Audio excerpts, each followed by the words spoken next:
So I'm excited to introduce our keynote speaker, Marcus Sheridan.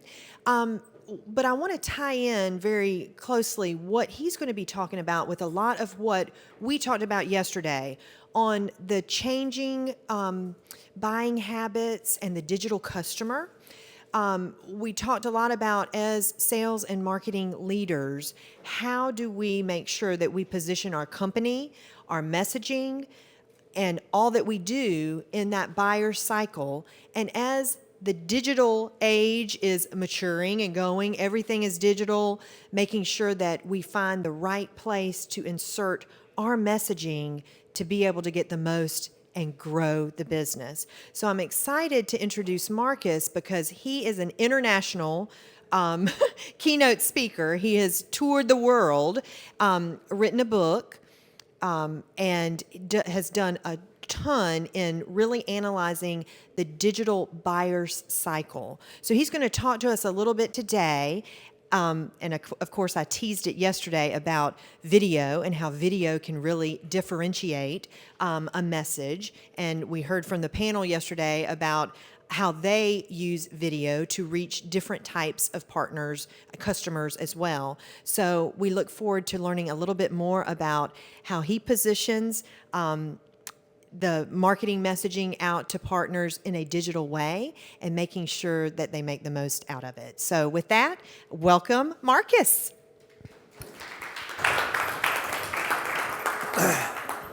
All right. Well, good morning.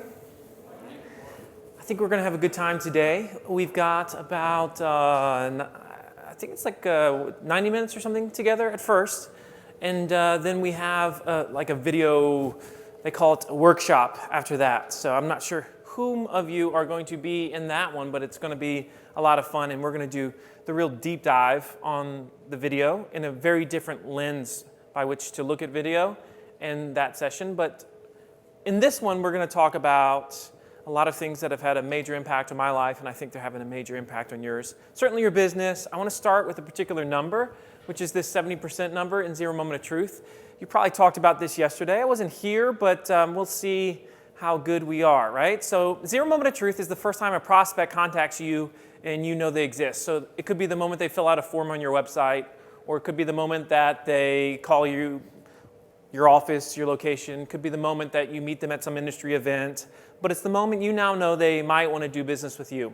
So who can tell me the relationship between 70% and Zero Moment of Truth? And this has to do with the way buyers have changed. And this was a B2B study, by the way.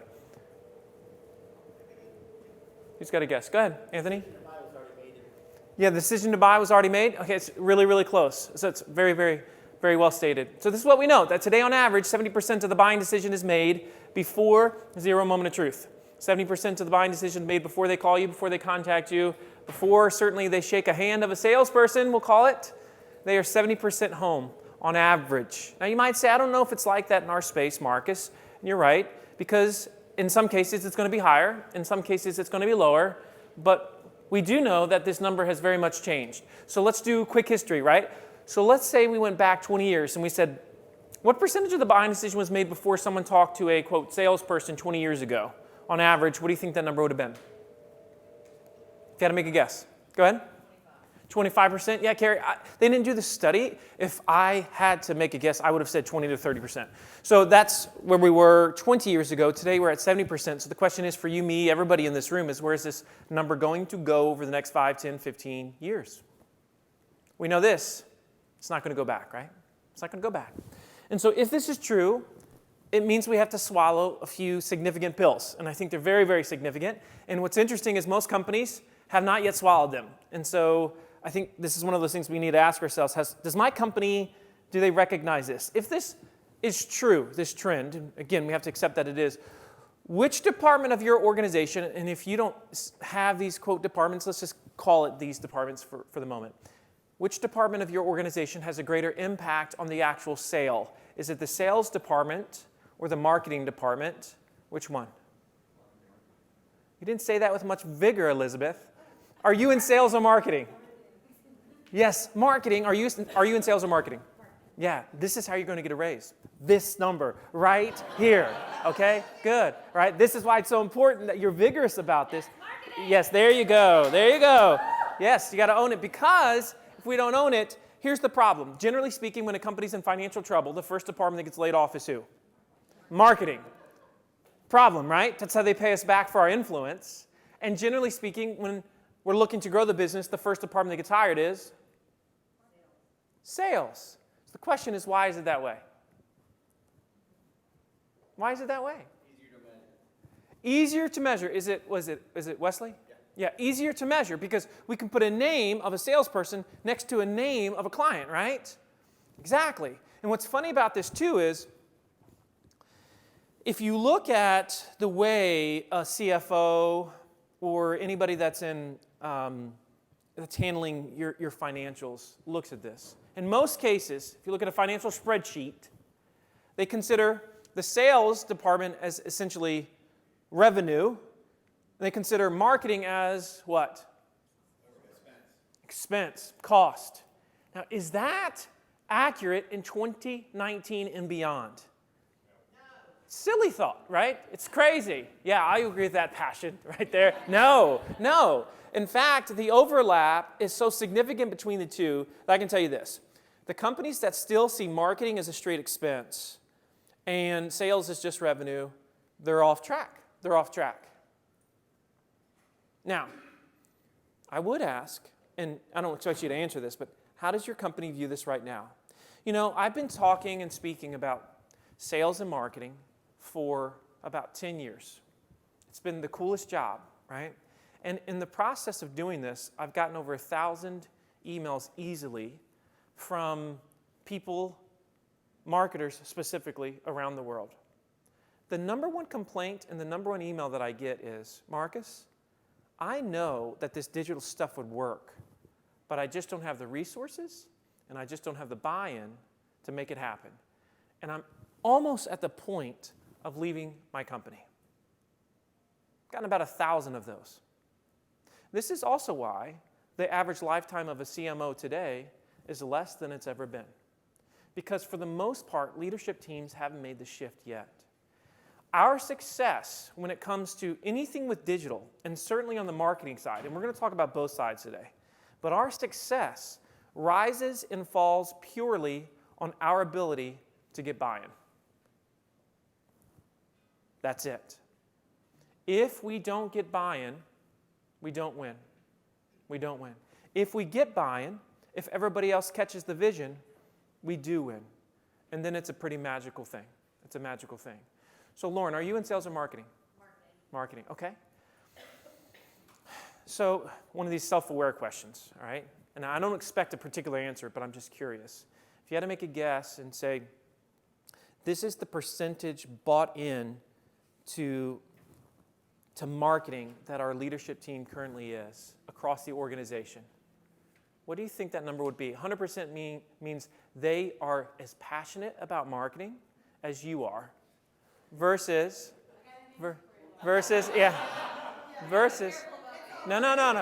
This is, the key phrase here was self-aware moment, right? Because you are now responsible for giving truth to the world, right? So if you had to guesstimate that percentage, as honest as possible, without the influence of peers around you, what would you say? What would you say that it is? What would you say? I would say for our top leadership and influencers, probably about 30%. About 30%. All right. Okay. Right. They were like, 15, right? So that is, but that represents the masses right there. And this is why so many companies and certainly so many marketing departments feel like, for lack of a better phrase, that redheaded stepchild within the organization. And there is that high turnover rate. Now, why does this occur? There's a few different reasons why it occurs. And I have a quick question, by the way, because I want this to be as good as possible today. Are these people, are they going to come or are they not going to come? Do we know? So if you can, I want everybody to come up as close as possible, all right? And make sure you bring your name tag too, because it's important. So this group in the back, I want you to fill in these with your name tag, okay? With your name tag. So what we do as marketers and as salespeople, thank you. There you go, Ian. All right. Chris, come on. I'm not Chris, but I don't have a tag. All right. Well, don't worry about your tag. Don't worry about your tag. But you have a voice that matters, so come sit down. Come sit down. Okay? There's a mark up here for you. There you go. Isn't it funny how we like to sit back? You know, what we do oftentimes as marketers is we create experiences, right? We just do them online. We do them online. And so, as speakers, that's also what we do. And we have choices to make in the moment. We can make it better, or we can accept it how it is. I see too many marketing teams, they accept the thing how it is. So I say, let's not accept it how it is. Don't accept your industry how it is. Don't accept what leadership necessarily is saying is this is the only way to go. Now, one of the biggest issues why marketing struggles to get leadership's buy-in is because we speak like marketers. And I can tell you this. If we want to get buy-in from leadership, you can't talk like a marketer. You have to talk like a sales person or a leadership team member. And I really mean this. Take the word content marketing. If I asked your organization, how would you define content marketing, what would they say? Most of the time, they don't know. And the reason why they don't know is because oftentimes the way we describe it is like we're content marketers. That's the quickest way to make sure that the team doesn't get it. But if we talk about it differently, it just might resonate with the marketplace. And so this trend is foundational to our conversation today. And it's going to be really, really important for us to have the best experience. Okay, so let's keep going. My quick story, I used to be a pool guy. In fact, I still own a swimming pool company in Virginia. And you're like, okay, this is kind of weird. It's a pool guy, but I know there's something else going on there. So I started this company in 2001 with a couple of friends right out of college. Things were going okay up until a particular date and number. What's this date and number represent? Let's see how good anybody is. Jason, do you know? Come on, man, you got to know that date. That was a pretty big day. That was the day of the crash. That's right. That was Lehman Brothers. Bottom number? Does anybody know? That's where the Dow went that day. So good or bad day for pool guys? Very bad day for pool guys because generally speaking, how do most people get the money to buy a pool?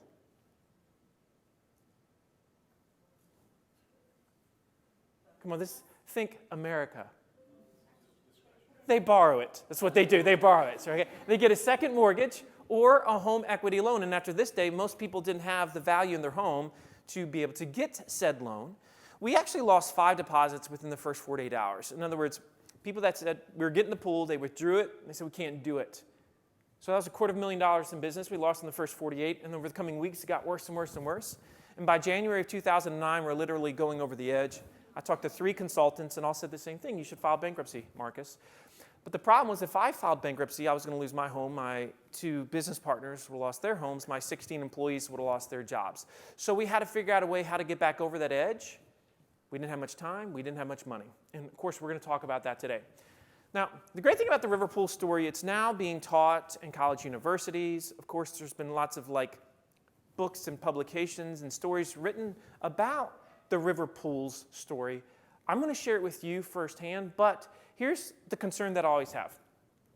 That at the end of this, is it Ira? So at the end of this, Ira, you might hear this and say, Mark, this is pretty cool. I'm happy for you. I'm happy for your company. But you see, here at my company, Nextiva, things are a little bit... Go ahead. So we're not your typical... Yes, right there, right there. He said it perfectly, right? We're not your typical. In other words, things are what? Different. What percentage of businesses in the world truly believe they're different? 100%. Nobody's ever said to me, Anthony, yep, we're just like them. Nobody's ever said it. And in fact, if I go into your company and I talk to the individual salespeople and I said to them, do you sell differently than your peers? What would they say? Just to let you know, they would say yes. They would say yes. Yes, they would say yes, because that's what humans do. And it's true that we are distinct in our own unique ways, but the reason why people do business with you, Ira, It's the same reason why they did business with me as a pool guy. It's the same reason why I'm here with you all today. It's the same reason why companies hire my agency. It's all the same reason. It's an emotion that allows someone to give you their money in return for a product or service. So that's what business is. What is the emotion that allows someone to give you their money? Trust. And that is the singular business we're all in this room. Because if I came to you in 20 years, Kristen, and I said, is trust going to be fundamental to your business in 20 years? What would you say? Yes. If I said to you, is Facebook going to be critical to your business in 20 years? What would you say? Maybe. Who knows? Let's all hope not, right? I mean, it's like, so we don't know because Facebook is a platform by which some people communicate. Trust, it's a principle. It doesn't start, doesn't stop. It just is. In those businesses that take trust and move it from platform to platform, they're the most successful ones. I want to show you today, and I'm very serious about this, how can you become the most trusted voice in your space if you want to be? The most trusted voice in your space. If you want to be. Because that's a big if. Because in order to become the most trusted voice, you can't say it like everybody else, you can't do it like everybody else, you can't talk like everybody else. You have to be willing to do it a little bit differently, and it gets very, very fun. And that's what we're going to look at today. Right? And that's going to be the essence of this conversation. So my ask for you is this. As we're having this conversation, that you don't say to yourself, but you don't understand, Marcus. That you don't say, but we're a B2B service-based business. Because I can tell you for over half of the clients that I have, which we've had hundreds that have applied the principles that you're going to hear today, over half are B2B service-based businesses. So it doesn't change. What I'm going to tell you today, that does not change. So that's my ask for you. So is everybody willing to say, when you hear the thing that you're probably have never done before, are you willing to say, I wonder if it's possible?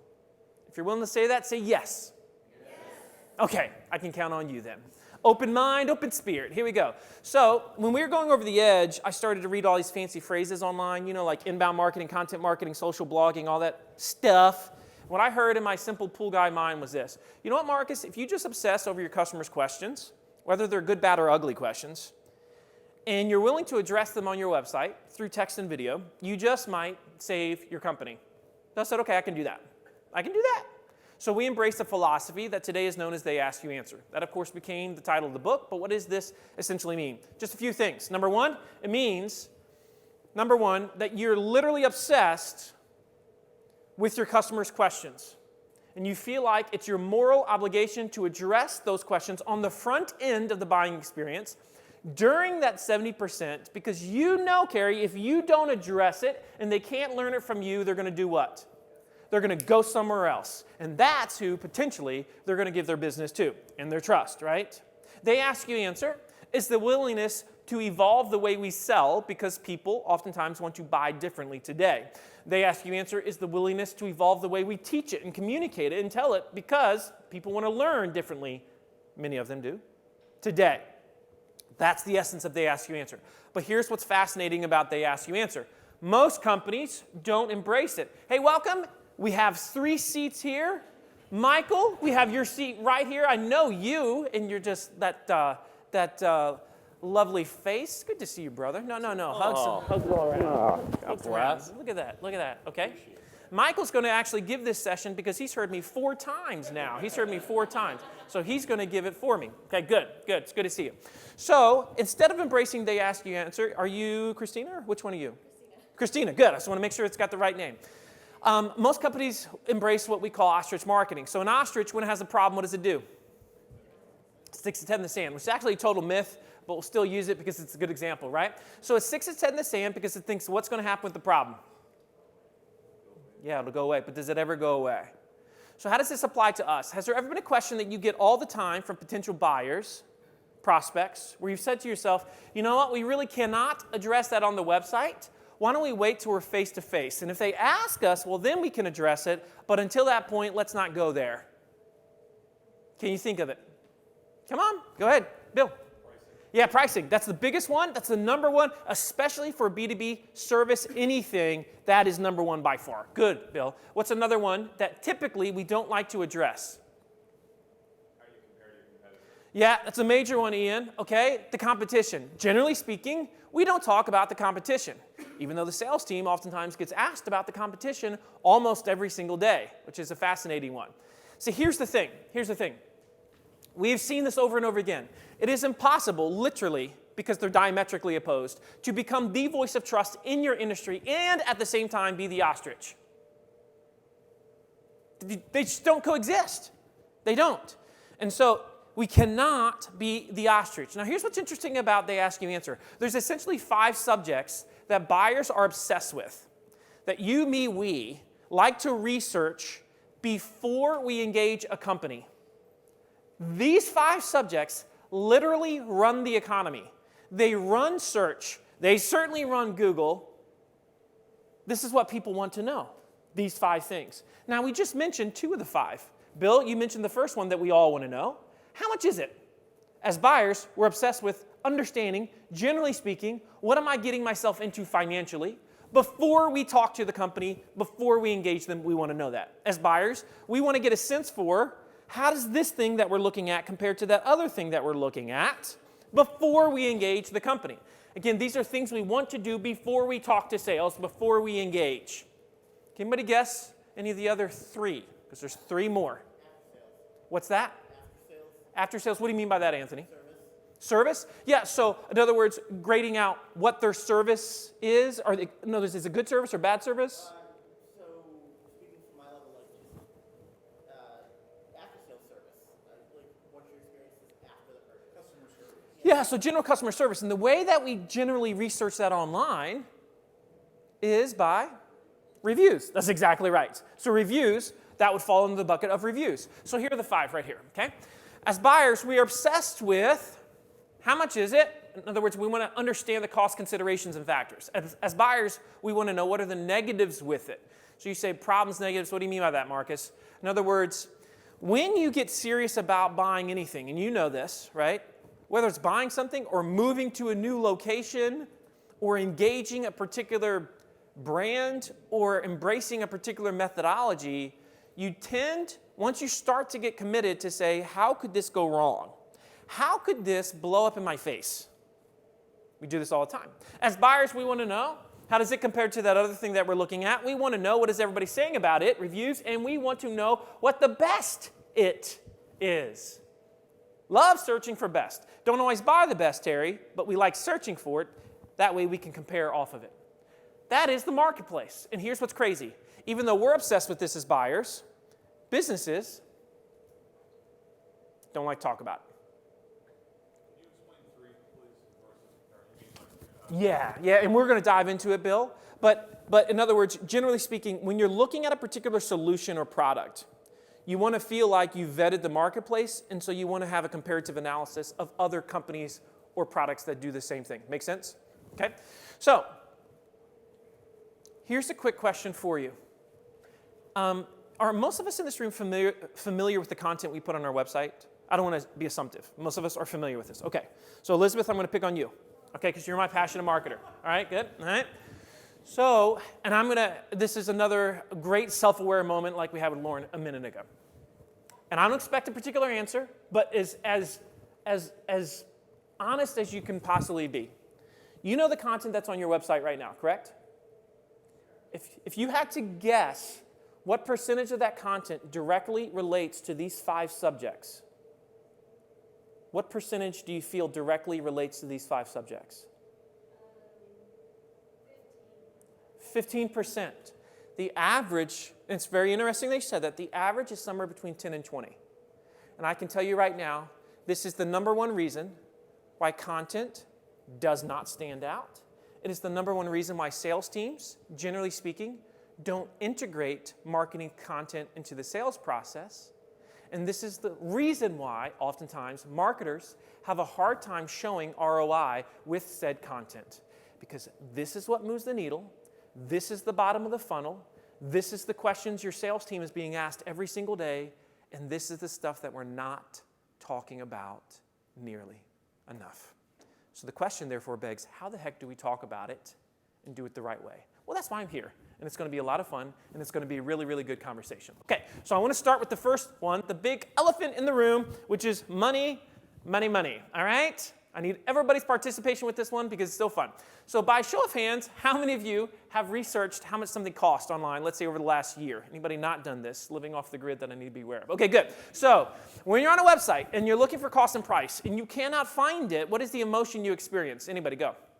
Frustration. You're going to say that, Carrie? That's the F word of the internet. So the question is, what gives you the right in that moment to feel frustrated? Now, you should feel frustrated, but what gives you the right? You're the what? You're the customer. You're the buyer. You're trying to give me your money, and I'm making it really hard on you, right? So in this moment of frustration, do you as the buyer, do you as the searcher, do you say, oh, I'm sure it's on this website somewhere. I'm just going to keep looking on this website until I find it? In fact, we've done the studies on this. Guess how long somebody will stay on a website looking for cost and price until they leave? 3 seconds. Yeah, the average right now is about 10 seconds. Anthony's from the Northeast. He's less patient, but that's totally cool, okay? It's totally cool, right? We're going to be at 3 seconds eventually, my friend. I can promise you that. Now, in this moment of frustration, do you as the buyer, do you as the searcher, do you say to yourself, and I'm serious about this, do you say to yourself, well, of course they're not talking about cost and price. They're a value-based business. I'm going to call them on the phone instead. We don't do that either, do we? Because instead of digging further, instead of calling them, we as the buyer, we as the searcher, we keep doing what? We keep searching, and we search until what happens, Jason? You find what you're looking for. And generally speaking, whoever gives you what you're looking for, they're going to get what? Your business. If not your business, at least they're going to get first contact, first phone call. And if we get to the psychology of this, the real reason we get so upset as buyers is because we know that they know the answer, or at least a semblance of the answer. And because we know they know the answer, and they're not giving it to us, we now feel like they're doing what? Hiding something from us. And the moment you feel like anybody is hiding anything from you online, what happens? Trust is gone. And again, that is the singular business we're all in. That being said, another self-aware moment. By a show of hands, live poll. I won't do many of these, I promise, one of the last ones. By a show of hands, how many of you are talking a lot about cost and price of your services on your website right now? I don't think the rest of you heard the question, so I'm just going to ask one more time, okay? Now, say, this is great. This is why this is great. Because a moment ago, you're like, kind of like this guy. Now you're like, don't like this guy. Nope, don't like this guy. He doesn't understand my business. You know, what's great about these events is we didn't really come here to sing Kumbaya, right? We came here to say, daggone, that's a little bit different than the way I've been doing it. So let's analyze it together, shall we? This is the fun part, where we get to analyze the psychology of why we do what we do, and it is so fun. Okay, so there's 3 major reasons why people don't talk about cost and price on their website. 3 majors. What's the first major reason why we don't like to talk about cost and price on our website? Anybody go? Come on. Yeah, go ahead, Bill. Transparency. We don't want competitors. Okay, we don't want our competitors to know. Now, here's the interesting thing about this one, okay? If I came to you all that have been in the game for a long period of time, especially those that have been in sales, okay? And if I came to your team that's in sales, and if I said, do you all have at least a pretty decent sense as to what your competitors charge? What would you say? Yeah. So here's the thing. If you have a pretty good sense as to what your competitors charge, it therefore means what? Yeah, they know what you charge, right, Anthony? So this is a big secret, non-secret. Everybody acts like nobody knows what everybody's charging, when in reality, everybody has at least a decent sense. Might not know exactly, but we at least have a decent sense as to what everybody's charging. But besides that, when was the last time your competitors paid your bills? But yet we allow them to stand between us and that magical thing that you and I call trust. Happens all the time. Competitors is the first one. Second reason why we don't like to talk about cost and price is You don't want to commit to something. in case we have fluctuation. Right. You might say something like, Marcus, we have a very customized solution. Every job is different, right? Okay, fair enough. Now, if I came to you, what was the name again? Corey. Okay, that's it. Good. If I came to you, Corey, and I said, can you help me understand the factors that would drive the cost of your service up? Could you help me understand that, yes or no? If I came to you, Corey, and I said, can you help me understand the factors that would keep the cost of working with you all down? Could you explain that, yes or no? If I came to you and I said, you know what, you gave me a quote, a proposal, thank you for that. I got a proposal from a couple of your competitors as well. It's pretty interesting because it seems like y'all roughly do the same thing, but your prices vary a lot. Like some of you are pretty expensive, some of you are much cheaper, some of you in the middle. Can you help me understand why there's a delta in the prices that I'm seeing in the market? And how many times do you think your sales team has had to address a similar question to that? Over and over again, but yet they address it when? Before or after zero moment of truth? After. Yet by that point, we cannot quantify how many we've lost because we've allowed ignorance to exist in the marketplace. The easiest one to address, and arguably the most important, is this concept of, well, it depends. It depends on a variety of factors. It's easiest to explain. We do it all the time in sales, but yet we don't do it on the most important section of the sales process. Third reason why we don't talk about cost and price. Oftentimes we say things like, well, we tend to be the more expensive provider. And if we're more expensive, and they know we're more expensive, well then we just might do what? That's right, lose the sale before we have a chance. Thing is, we can't lose that which we do not have, right? I mean, pretty hard to do. Plus, if we look at the psychology of what we all just agreed to, what we all said, the thing that actually scares us away in the buying process when we're searching is when the company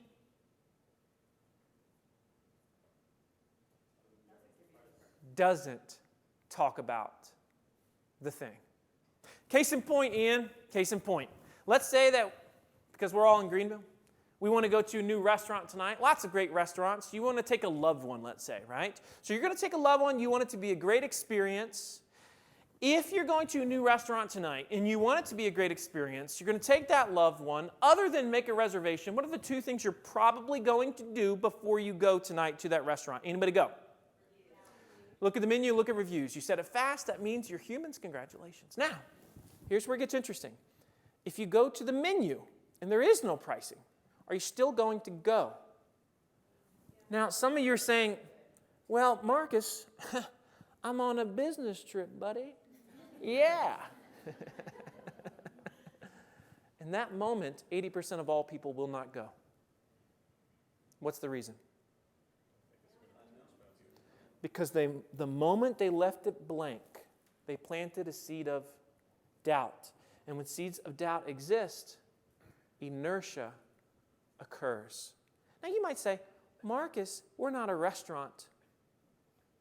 It's all psychology, and it's all based on the same principles. Now, you still might not be sold. So, how much does a fiberglass swimming pool cost? Do you know, Wendy? A fiberglass swimming pool. Any idea how much it costs? $8,000. $8,000. Wow, that's a good deal. That's a good deal right there. That's a good deal. I can't even get a shell for $8,000, right? That was amazing. I'm like, that's a good discount right there, right there. So, yeah. So, could it cost $80,000? Could it cost $500,000? We'll get you there, Ian. I promise you, brother. We'll get you there. If you want to go, we'll get you there. So, how much a fiberglass pool costs is really the same answer as it is for everybody in this room. The answer is, well, it depends. When we embrace the philosophies of They Ask You Answer, the first piece of content we put on our website was, how much does a fiberglass pool cost? It was a guide to fiberglass pool pricing. Now, here's what's interesting about this. When we did this, how many pool companies literally in the world had addressed cost and price on their website? Not a single one. And what were they afraid of? 3 things. Competition. I don't want to scare them away. Every job is different. You see, all businesses are way more similar than they are different when we get to psychology, right? And so we said, you know what? Buying a fiberglass pool, it's a lot like buying a car. There's a lot of options. There's a lot of accessories. Here's what could drive it up. Here's what could keep it down. Here's the basic packages. Here's the expensive ones. Here's some ranges as to what you might spend. Here's what makes some companies expensive. Here's what makes some companies cheap. But we said ultimately the answer to your question is, it depends. But because we were willing to address the question, some very interesting things happened. First off, what happened next is when people started calling leads, now instead of saying, so just give me a feel, what are we looking at here? Instead of that, now they were saying, I just want to thank you. Finally, somebody was willing to address this question.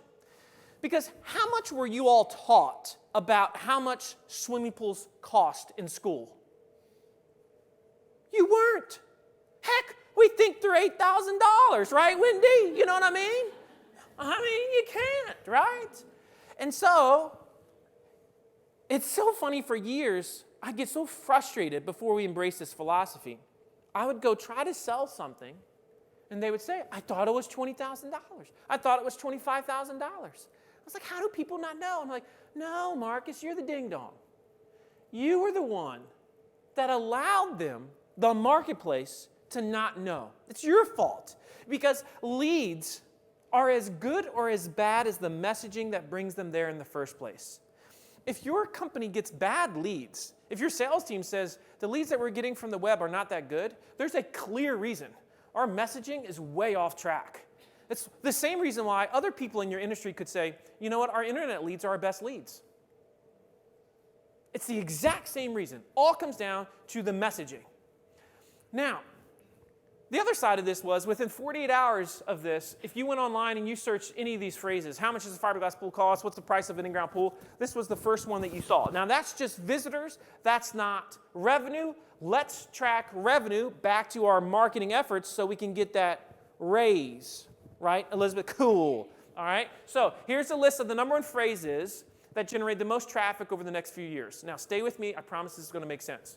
So if we look at this one up here, fiberglass pool prices. We had 13,000 people go to Google, typed in fiberglass pool prices. Of those 13,000, 30 of them filled out a form and said, I want to get a quote from you. So these are sales appointments on the right side. What are the red arrows? The red arrows are phrases that when somebody searched that phrase, they landed on that article on the website, how much does a fiberglass pool cost? So you've got roughly 200 plus sales appointments that occurred from people that originally landed on that article on the site. How much does a fiberglass pool cost? So here's the very important question. If that article is never written, if we never address the question, how many of those 200 plus sales appointments would have ever occurred? 0 to almost none. Why? Why? That's right, Ian. They never would have found us, right? But in this case, they did find us. And many of them did fill out a form. And many of them did have a sales appointment. Many of them did buy. We know the names of the ones that bought. We know the value of their pools. And we can take the value of their pools and place it on top of one little piece of content that took me 45 minutes to write at my kitchen table one night. And I can tell you without equivocation that that one single article has now generated over $7 million in sales that we would not have had we not been willing to address a simple question. Now, 7 million might not be much for your company, but for a little pool company, trust me, that's a lot. That's a lot. So am I saying that you have to put a definitive price list on your website, Wesley? Is that what I'm espousing here? What am I saying? What am I suggesting that we do? Address the question. That's right, address it. Why? That's what they're asking. Because that's what they're asking. Let's not make it more complicated than what it is. And plus, if we don't address it, then what happens? Frustration. Plus, we allow ignorance to exist in the marketplace. And when ignorance exists, and they see your solution, and they see another solution, and they think, must be the same thing. They told me it was the same thing. Now they're going to base their decision, generally speaking, on one single variable, which is what? Price. And that is called commoditization. What I'm saying is, if we want to decommoditize the thing that we sell, the only way that we're going to do it really, really well is to educate the heck out of the marketplace and really help them understand what the difference is. Because no, it's not the same thing working with them versus working with you. Right, Carrie? It's not the same thing. Never will be the same thing.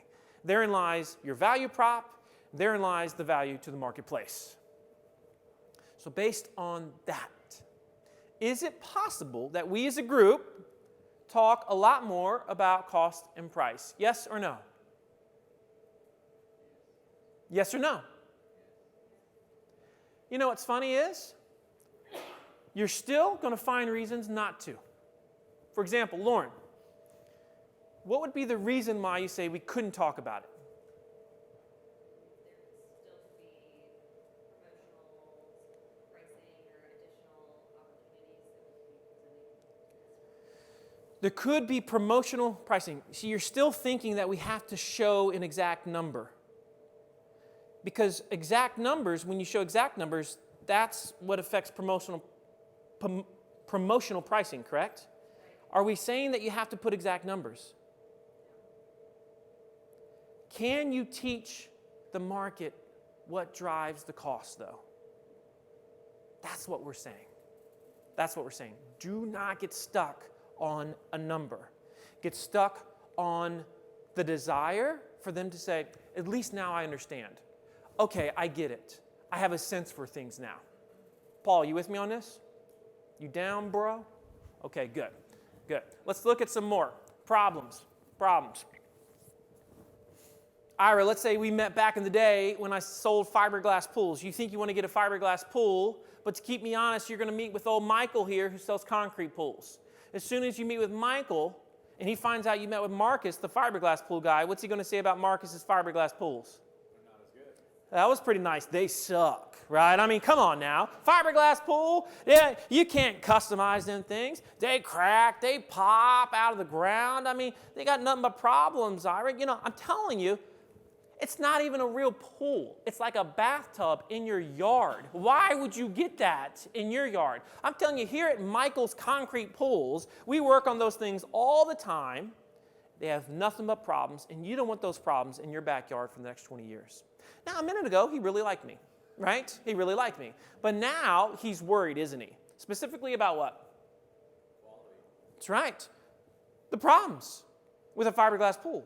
And if he's worried about the problems with the fiberglass pool, what's he going to do next? He's going to search it. That's right. This is what he's going to do. And specifically, Anthony, what is he going to search? What are my problems? What problems do I have? Problems with the fiberglass pool. This is incredible science, right? So that's what he's going to search. How many times over the years do you think somebody has said to me, Marcus, be honest, what are the problems with the fiberglass pool? Almost every single time. How many pool guys? Once again, in the world had addressed this question. Not even the concrete guys had addressed this question, right? Because they're thinking, well, that's the elephant in the room. Can't talk about the elephant. Yes, you can. You take the elephant that's in the corner, you bring it to the front door, and you say, this is our elephant. We like our elephant. Any issues with it? So we said, you know what? Fiberglass pools aren't for everybody. They don't get wider than 16 feet. They don't get longer than 40 feet. They don't get deeper than 8 feet. You cannot customize them any way you want. But if you're looking for a low-maintenance pool that's going to last you a lifetime, that's less than 16 by 40, less than 8 feet deep, and you can find a shape that does fit your needs, well, then it might be a great choice for you. Something very interesting happened next. Let's again watch the rubber meet the road. Here's a list of the number one phrases that generated the most sales appointments in the next couple of years. The number one was river pools and spas. I don't count that one because that's our company name. They were looking for us already, right? The rest of the people you see on the screen, they didn't know who they wanted to engage. They just knew that they had a question. So the number one phrase that generated the most sales appointments over the next couple of years was fiberglass pools problems. How is it possible that talking about the negatives with your stuff could, in this case, generate over $500,000 in sales? How's it possible? Well, by narrowing your audience to people that are looking for what you can offer. That's exactly right. That's exactly right, Anthony. Here's the psychology behind it. The moment we're willing to say what we're not is the moment we become dramatically more attractive to those who we are a good fit for. One thing, when companies come to us and they're like, I need help with strategy, I'm like, you talk like everybody else. For example, everybody in this room, on our website, we talk about who we are, what we do well, the problems we solve. Now, let's be honest, once again, because you've been great so far. Who right now in this room openly talks about on your website who you're not a good fit for? But when you do, everything starts to change. Go ahead, Anthony. You're getting excited over here, brother, so talk it up. You're going to Aruba in February. Talking to my dentist, I'm digging.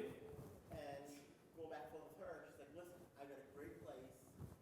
It's awesome. On their website, they say who we are not for, who we are not. And how did that affect you when you saw it? Great. It's like you look at it and say, yeah, this works for me, this works for me, this works perfect. He was trying to qualify himself at that point. He's like, I hope I qualify for this place. That's the psychology of it. It's a beautiful thing.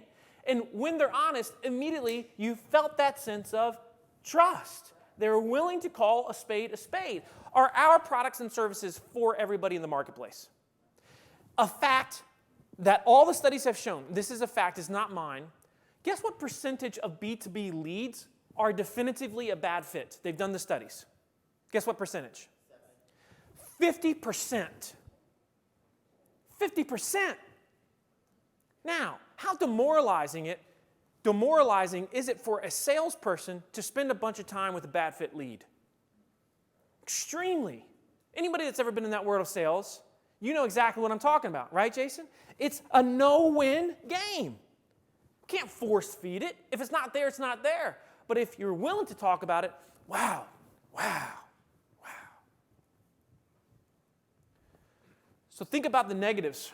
Think about, and the questions start like this. Is it true that, somebody told me that, so I heard that. You've heard those questions before, haven't you? Question is, are you willing to address them, or are you going to allow your competitors to do it for you? That is the question.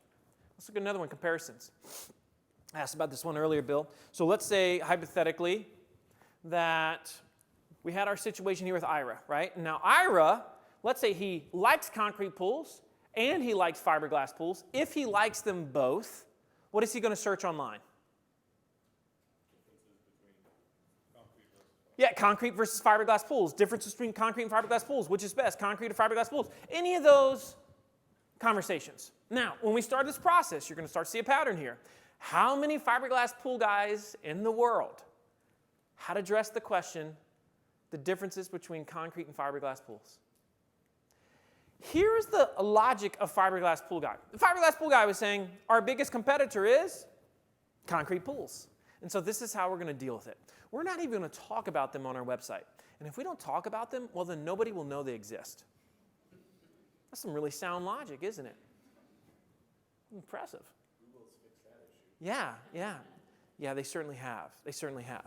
And so we said to ourselves, you know what? People aren't dumb.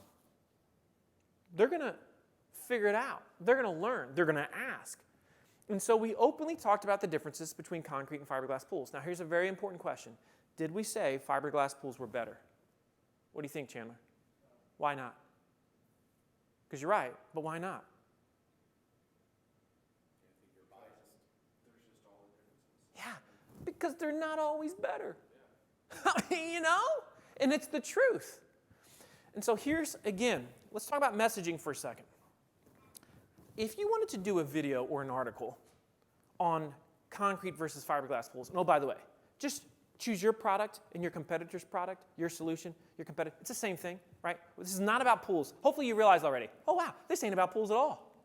That's pretty cool. He kind of had this pool thing, but this ain't about pools. So if we're going to do an article or a video on concrete versus fiberglass pools, how could we talk about it in a way that immediately helped them say, he is so unbiased? What could you say to make them feel like you're not that biased salesperson or company? What could you do? Go ahead, Bill.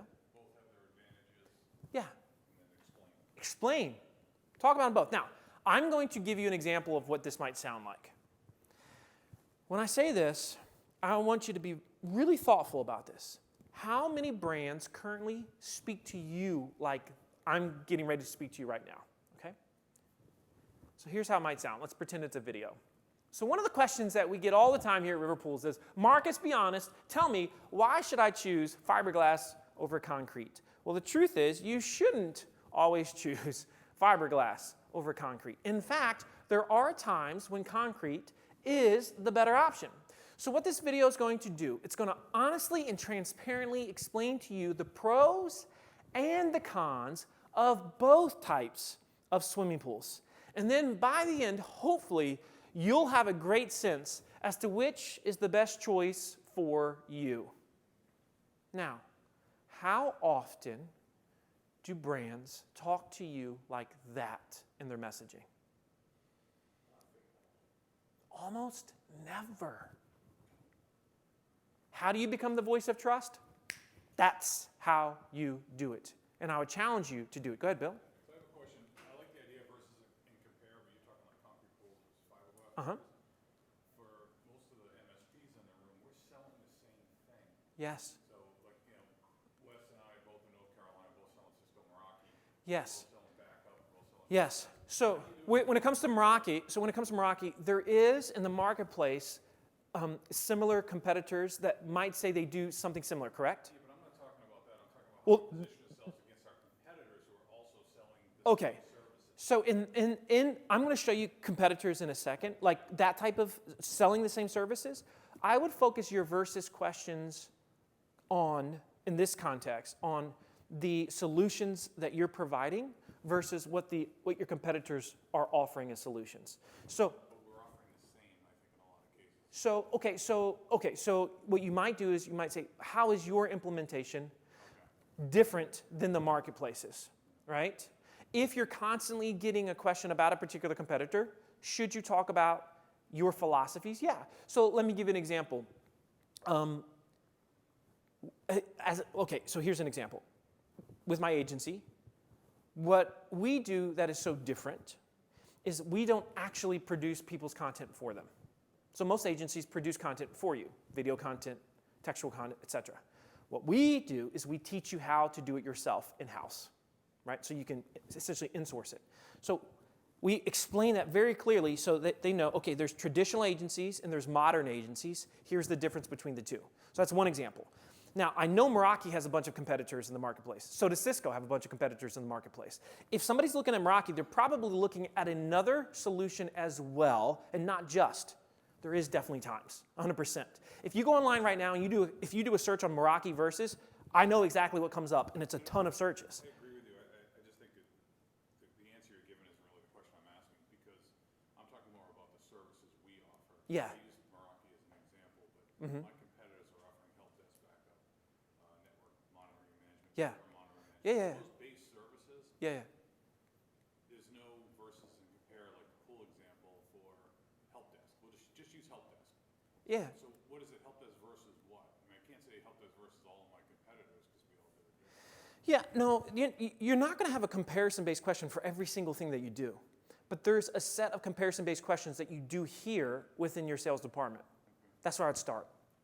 The ones that you hear every day, start right there. Start right there. There is a bunch. Okay? Good question. All right. So because we were willing to address this question, if you go online today and you compare any comparison-based question in our space, certainly between pools, types of pools, it's the first one you're going to see. Now, here's one interesting component. Look at this right here. Concrete versus vinyl pools. We don't sell those pools. But yet, if you search them online and compare them, which is a pretty prolific comparison, we're the first ones you're going to see. Why is this so critical for us? Why is that such a big deal? Well, now you're adding another variable. Yeah, Anthony, and is there a chance that these people don't even know fiberglass pools exist? Right, there's a major chance. When we started this process, fiberglass pools made 8% of the market in the US, residential pools. Today, they make up 19%. So we had to take many people that had no idea that a fiberglass pool wasn't even a thing and bring them to a point where they said, now I understand. There's this other option. And so what you can do is you can take other leaders of the marketplace and openly compare and talk about them and therefore inject yourself into the conversation. Or not. But one generates leads and conversations. One does not. And I, of course, would urge you to consider that one. So let's look at the last one here, which is reviews and best. So we've talked about cost-based questions. We've talked about problems or negatives. We talked about comparison-based questions. And now we're going to look at reviews and best. And this one is going to be aligned a lot, Bill, with the question you just asked a minute ago, because this one goes directly with competition, okay? So I think you'll appreciate this one. Has anybody asked you before, has anybody ever said to you, we like you guys, we do, but if we don't get this thing from you, if we don't work with you, is there anybody else that you might recommend? Anybody ever heard that question before? Now, if you've heard that question, good for you, because it means they trusted you enough to ask. Now, how do most companies answer that question? I'm not saying you, by the way, but how do most companies answer that question? Yeah. Oftentimes, you'll hear something like, yeah, you know, now that you ask, geez, there's nobody quite like us. I mean, the way we do what we do. I'm not saying you say that, but a lot of companies do. So one night when I was still a pool guy, back in the day, I guess it was about 7 years ago, I was in Richmond, Virginia, and this one couple said to me after 2.5 hours, they said, Marcus, we like you, we think we want to get this pool from you, but if we don't get this pool from you, is there anybody else you might recommend? And I thought to myself, daggone it, I hate this question. And I didn't sell the pool that night, but I had a long drive home, and I thought, well, they asked the question, which means what? I got to answer it. So I went home that night, and I wrote this article right here, Who are the Best Pool Builders in Richmond, Virginia, review/ratings. And I came up with a list of 5 of the best pool builders in Richmond, Virginia. Now, first question for you. Am I on that list of 5, yes or no? I hear yeses and I hear nos. You said no, Anthony. Why do you think no?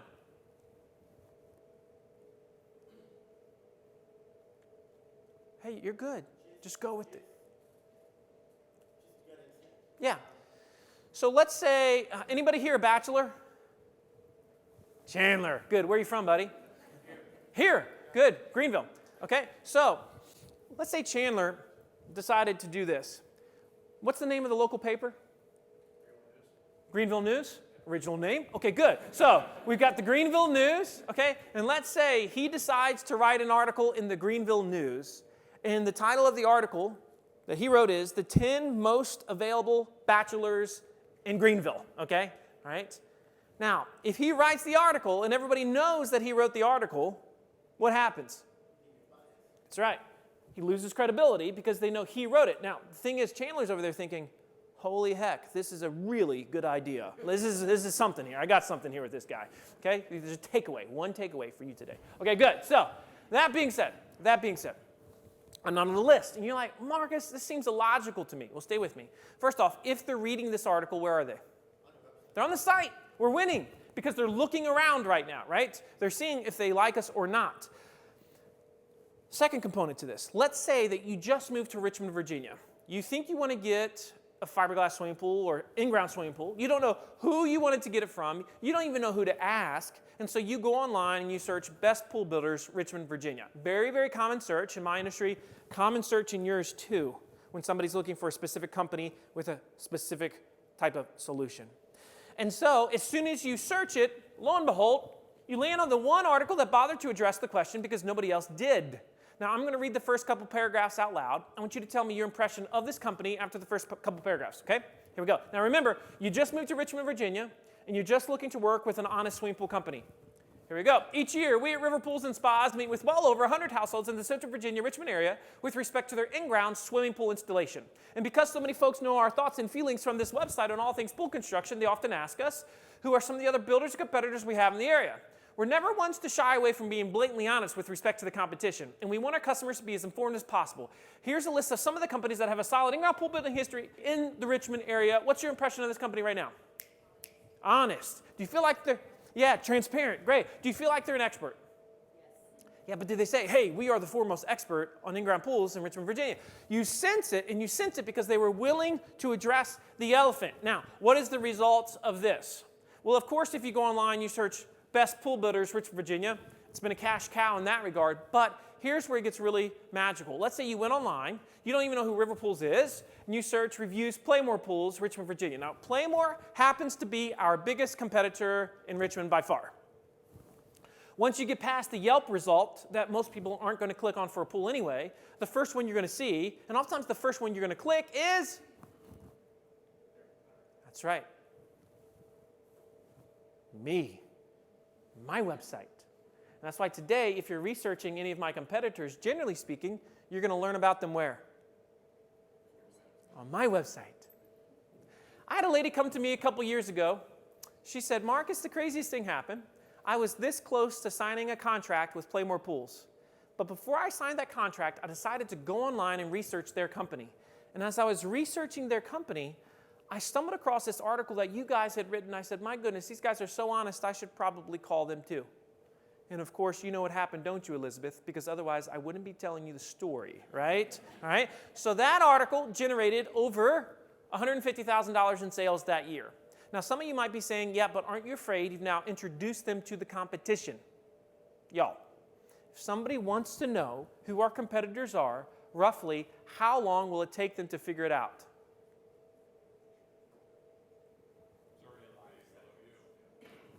Yeah, about 0.46 seconds.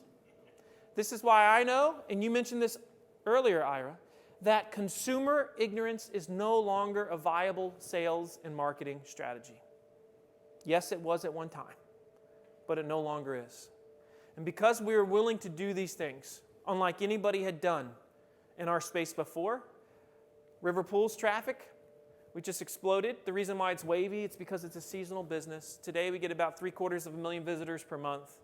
We're the most trafficked swimming pool builder website in the world. Not only did it explode our growth there in Virginia, but I was getting so many leads outside of area. I said I can either throw these leads away or I can do something with them. So I said, well, how about we start manufacturing fiberglass pools too? So now we have dealers all over the country. This year we'll manufacture about 550 fiberglass pool shells. We're the fastest growing fiberglass pool manufacturer in the United States. And it all happened because of a simple philosophy. We said, we're going to be the Wikipedia of pools. If anybody has a question, good, bad, or ugly, we're going to address it. And we're never going to stop. And it saved the business and took it to where it is today. So do you see the application, Marissa? Do you see the application to you and your company? Does it make sense? Jason, do you see it? Does everybody get the big five? This is what the sales team is being asked all the time. All the time. And hopefully you see the application to you, because we've seen this work literal wonders for companies in terms of traffic, leads, and sales growth. If you're not seeing that uptick digitally online, and you're saying why, ask yourself what percentage of our content, to what you said earlier, right? What percentage of our content relates to these things? Okay. Now, we're not done with that. We still got time, which is so wonderful. What time are we done on this section, by the way? What time is it? I want to make sure I don't go over. 10:30. Oh, joy. Okay, good. You might be saying, 25 more minutes of this guy. Killing me, Smalls. All right, so there's some really interesting trends that are happening, and one of them that I want to talk about is this me revolution that's going on and what it's doing with self-configuration and self-selection online. So there's a major trend in almost like less than, I'd say, 2% of companies right now are doing it, are responding to it. And this is the way that we have to start thinking convergence of sales and marketing. So a few of the trends first, though. For me, searches that include the words "for me" have increased by 130% in the last couple of years. So in other words, it used to be that we would search a phrase like, what is the best diet, right? But now, many of us have started to add, at the end of that, 2 words. What is the best diet? For me. Why have we started to add those words? Yeah, individualization. Mark, go ahead. Personalization. We have found that the more personal specific we are online, the more specific results we get in return, right? What car is right for me? Which diet is best for me? What is the best washer dryer unit for me or for my home or for my apartment? All of these are customized specific to us. It's another one. Should I has increased by 60% in the last 2 years. Now, here's a fascinating, funny little stat. Does anybody here have a teenager at home? Anybody here have a teenager at home? Okay, this will be inspiring for you, Ira. Does anybody know the number one should I based search right now for teenagers?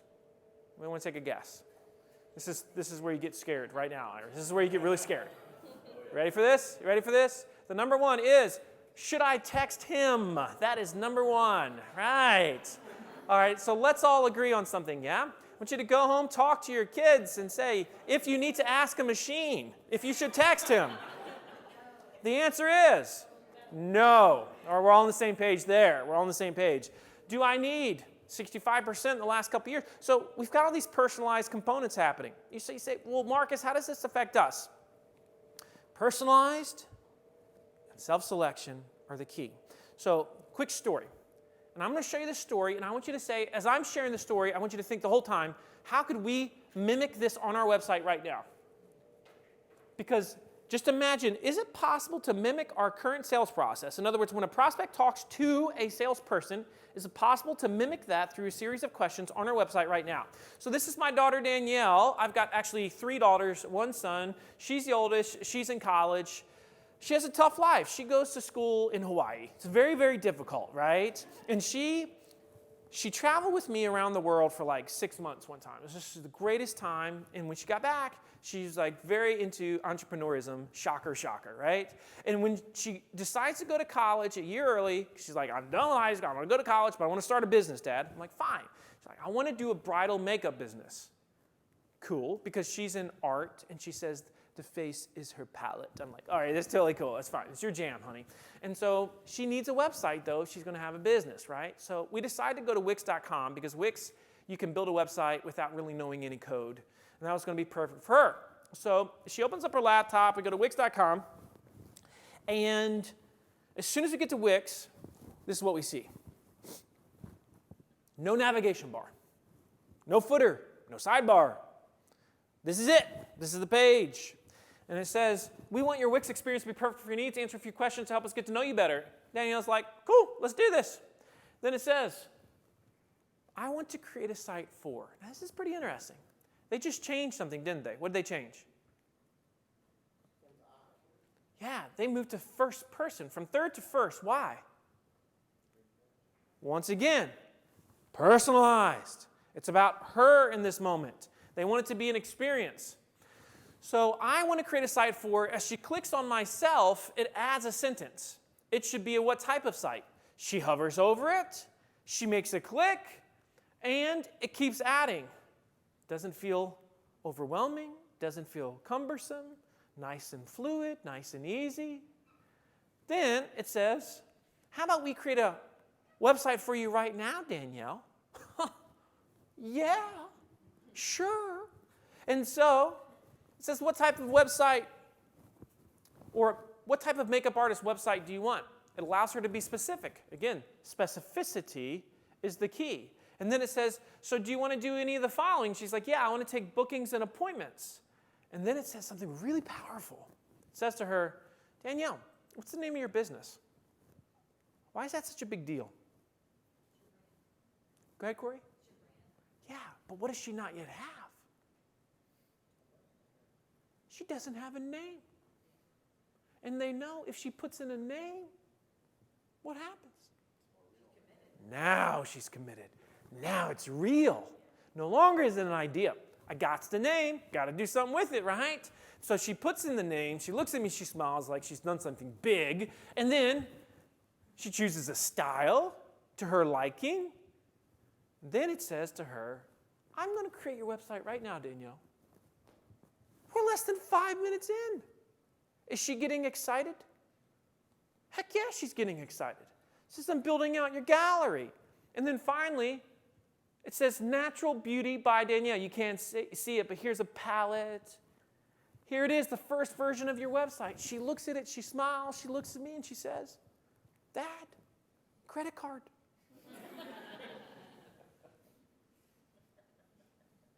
Now, why did she ask for the credit card?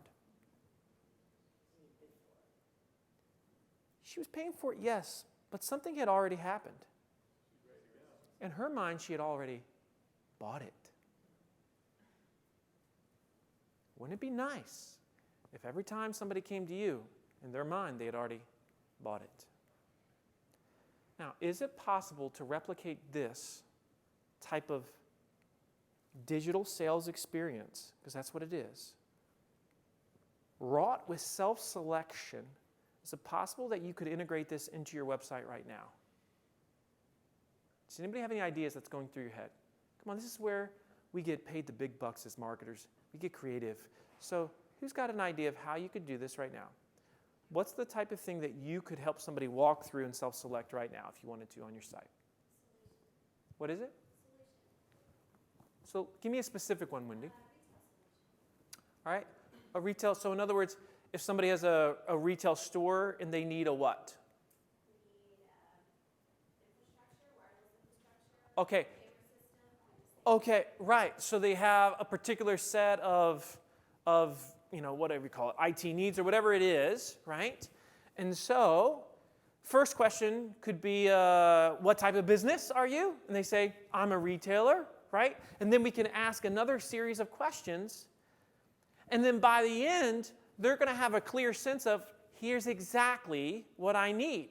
And then when they come to the salesperson, is that lead going to be better or worse? Way better. But here's the thing. Most companies don't want to do this. Why? Even if they know about it, they don't want to do it. Once again, Anthony, they convince themselves, oh, now all of a sudden, people are not going to contact us. Furthermore, they're thinking, well, this is why we pay all that money to our sales team. And so, we don't want to replace them. Here's the thing, this doesn't replace your sales team. This generates more need to have a sales team because you get more leads that are qualified. I have this on my swimming pool site. I have this on my agency site. Again, one's a B2B to C, a manufacturer that sells to the end user. One is a B2B. And I'm telling you, self-selection is an absolute game changer, especially if we believe the 70% to be true. These tools don't cost an arm and a leg. I mean, the average one that we build out within our agency, an application like this for your website, $5,000 to $15,000.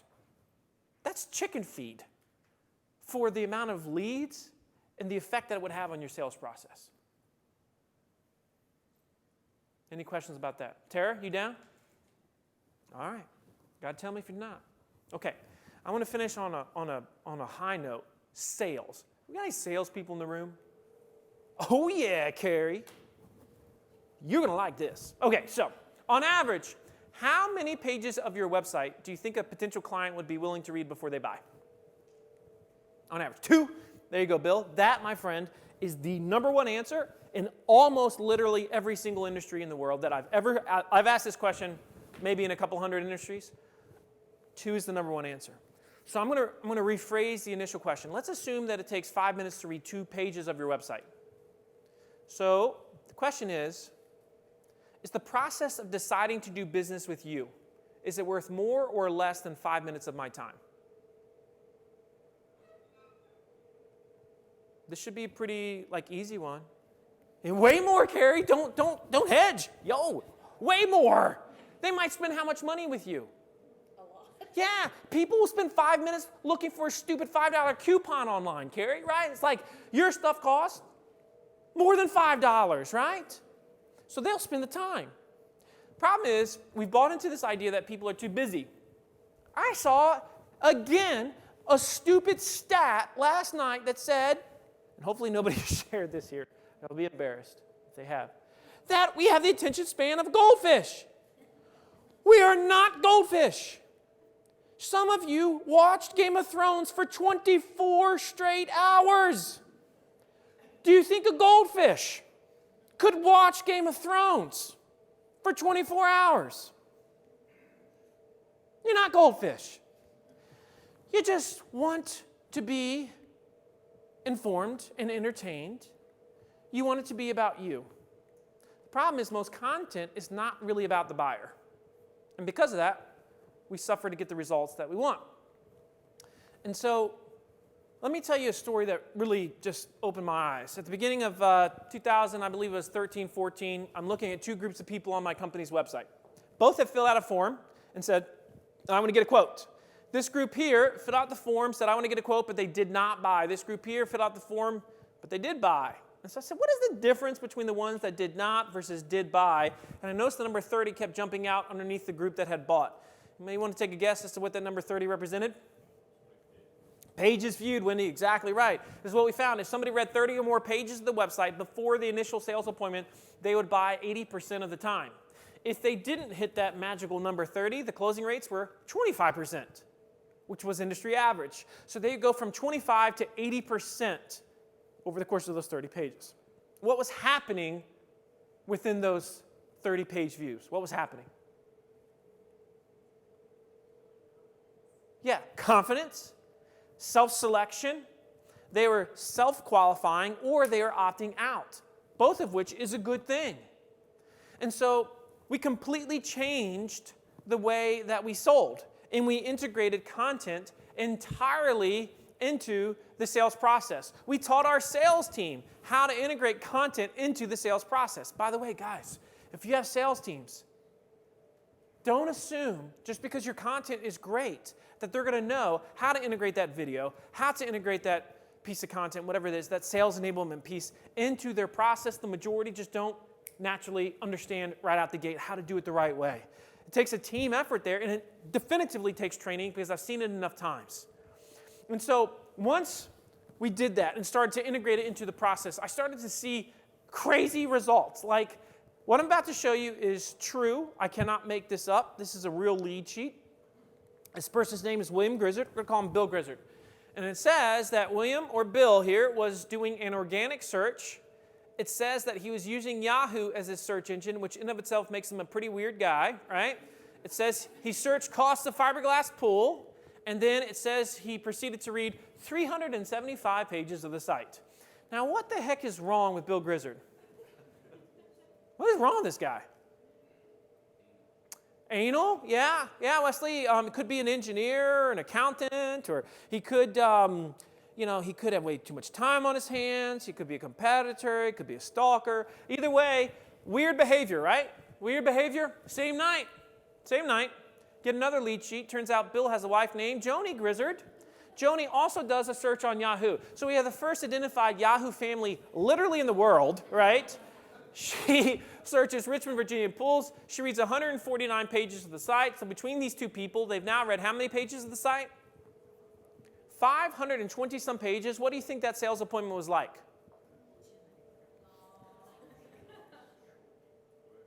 Oh no.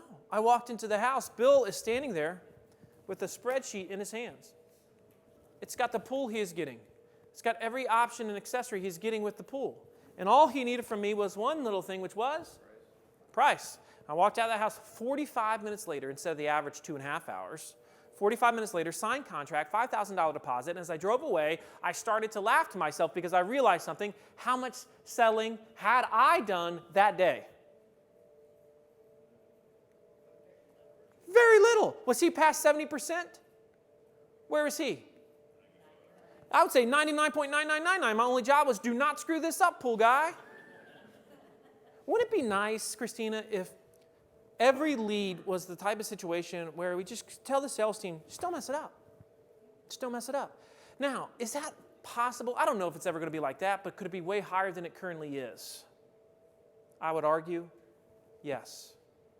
You know, it was this day that I realized that content, assuming it's honest and transparent, and that's always the caveat, it's the greatest sales and trust building tool in the world. It doesn't stop, it doesn't sleep, it allows the buyer to do it on their terms, the way you and I want to do it, but only if we give it to them in the way they want it. Their fears, their worries, their questions, unbiased, real, frank. This past year we did about 140 in-ground pools locally. We installed we know the average number of pages these 140 customers read on the website before they bought. Does anybody want to take a guess what it was? 30 would make sense, Jason. The numbers on the screen, 105. Now, if you had come to me 6, 7 years ago and said, Marcus, do you realize your average customer would be willing to read over 100 pages of your website before they buy? What do you think I would have told you? You're nuts. You're crazy. You don't understand my business. You don't understand my industry. You don't understand my buyer.